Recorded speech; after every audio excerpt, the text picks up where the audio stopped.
Perfect. Morning, Bruno. Awesome. Hey Nick, how you doing? I'm fine, thanks, and you? Good. Yeah, short week. Hope it's productive. Hope we get through a lot of stuff. Hmm, We've got three questions today. So let me throw the first two at you. perfect. Um, I'm going to have a quick look at them. So the first one I think is going to be quite a short answer. Due to bad weather, a kitchen window broke, but unfortunately damaged the tenant's car. Now the tenant wants to claim damages. Can he claim damages? Okay, so we'll give the short answer on this. Okay. Okay, just with regards to damages. The way damages works in South Africa is you've got to be able to impute those damages onto a particular person. So you've got to show that their conduct caused the damage at the end of the day. And then importantly, you've got to be able to quantify the damages. Quantification doesn't seem like a problem in this case because you can say, well, whatever the damage is, this is what it takes to fix. But there is a real difficulty in this sort of question with regards to why the landlord is liable for the damage in the circumstances.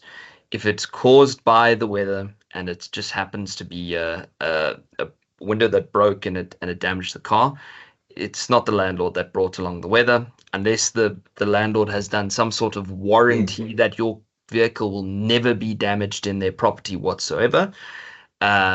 Unless there's that, it's very unlikely that you're going to be able to put this conduct onto the landlord. And the reasons are simple. I mean, uh, you could also argue that you decided to park your car in the way of the window in the circumstances. The landlord didn't tell you to park your car there. There are too many Yeah, variables. So unfortunately, you're not going to be able to say that the landlord is responsible for the weather. It's an unfortunate event.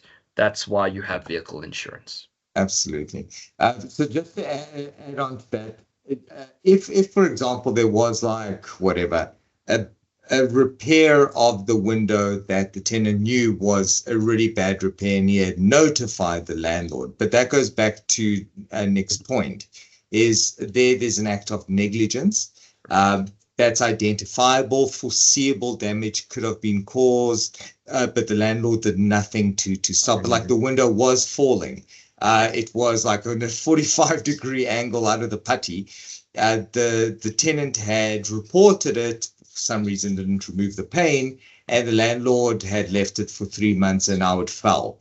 Yeah. Slightly different story, although to be honest, even in those circumstances, going to what Nick said, as a tenant, you don't park your car if you know that something's going to break and there's a risk, because you actually carry a duty to mitigate your damages. So in that instance, there would be also a contributory negligence on the tenant's part. But yeah, it's not going to be an easy one. No.